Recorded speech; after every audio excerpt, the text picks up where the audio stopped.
Hello everybody. Today topic of our discussion is offenses against property. So first offense that we are going to discuss in this video is theft. Section 303 of BNS जो earlier IPC था वो deal करेगा offence of theft के साथ. So in order to constitute the offence of theft 5 essential elements हैं जो complete होने जरूरी हैं. अगर वो 5 एसेंशियल्स फुलफिल होंगे तभी हमारा ऑफेंस ऑफ थेफ्ट जो है वो माना जाएगा. So first essential is dishonest intention. Means जो भी बंदा ऑफेंस कमिट कर रहा है थेफ्ट का, उसकी जो इंटेंशन है वो मेलाफाइड होनी चाहिए. Dishonest means wrongful gain to one or wrongful loss to other. तो मतलब उसकी मेलाफाइड इंटेंशन होनी चाहिए. कोई अगर वो गुड फेथ में कोई भी चीज ले रहा है तो उसको हम थेफ्ट नहीं बोलेंगे.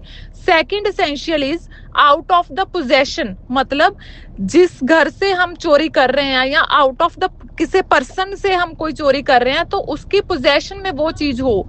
पोजेशन का क्या मतलब है? जरूरी नहीं कि वो पर्सन ओनर हो. Theft is about possession, it is not about ownership.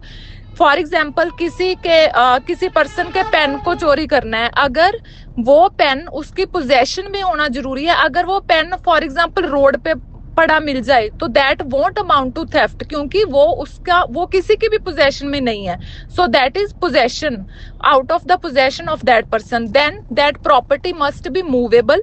तो movable we know every property of every description except that is land, like things attach to land. मतलब कोई भी प्रॉपर्टी है दैट मस्ट बी मूवेबल. जो हम out of possession चीज ले रहे हैं that must be without the consent of that person. Without consent मतलब जो कंसेंट है वो नीदर इम्प्लाइड हो नीदर एक्सप्रेस हो. मतलब उस पर्सन की बिल्कुल भी कंसेंट ना हो जिसकी हम वो चीज ले रहे हैं. Then is there must be movement of property. अगर हम कोई भी चीज किसी पर्सन की चोरी कर रहे हैं तो उसकी मूवमेंट तो जरूरी होगी ना. फॉर एग्जाम्पल किसी पर्सन की रिंग है और घर में हम उसके सफाई कर रहे हैं, हमने वो रिंग उठा के कारपेट के नीचे रख दी कि after some time I will take it from there. तो जो वो प्रॉपर्टी हमने वो रिंग सोफे से उठाकर अगर हमने कारपेट के अंडर रखी हुई है तो इसका मतलब है कि उसको हमने मूव करवाया इन ऑर्डर ऑफ टेकिंग. और हमारी वो इंटेंशन होनी चाहिए कि बाद में मैं वो रिंग वहां से लेके जाऊंगा. तो These are the 5 essential elements. अगर ये 5 essential elements complete होंगे तब ही हमारा theft का offense जो है complete होगा. That is dishonest intention. Second is movable property. Third is out of the possession of that person.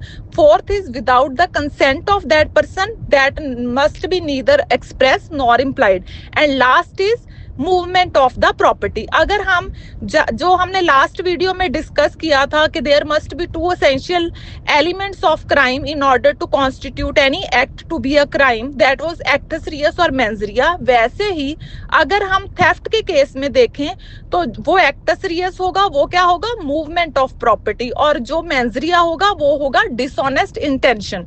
Hence हम ये क्या प्रूव हो रहा है कि दोनों एसेंशियल एलिमेंट्स भी इसमें फॉल करते हैं. दैट इज एक्टस रियस भी है, मेंस रिया भी है. और जो 5 एसेंशियल एलिमेंट्स हैं थेफ्ट के वो सारे एलिमेंट्स भी फुलफिल हो रहे हैं. तो हमारा जो ऑफेंस है थेफ्ट का वो कंप्लीट हो रहा है. सो आई होप आपको थेफ्ट का टॉपिक बहुत ही क्लियरली समझ में आया होगा. Thank you.